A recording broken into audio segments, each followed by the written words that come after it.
Another weird week, Thanksgiving edition. It was a week when the president pardoned a couple turkeys, I assume because they donated to his campaign.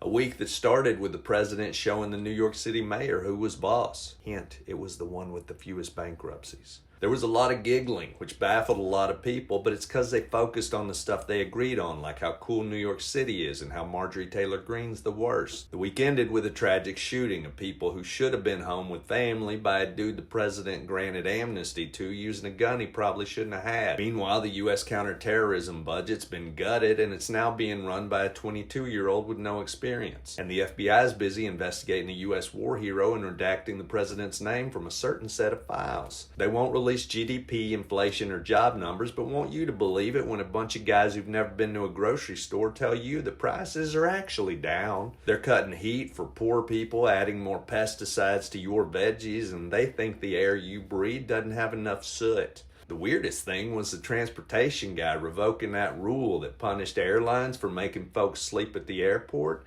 then lectured people for wearing pajamas.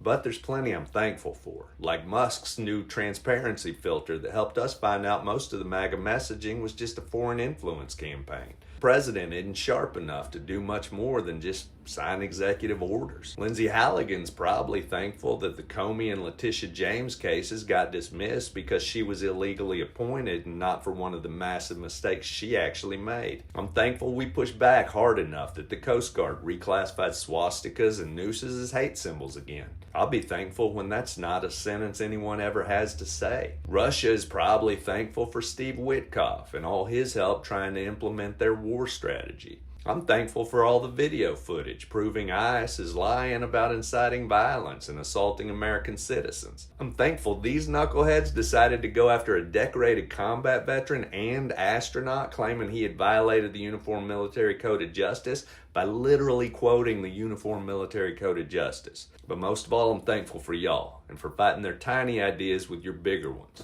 and for hanging out with me on Fridays. Have a good weekend. Finish those leftovers and stay ornery.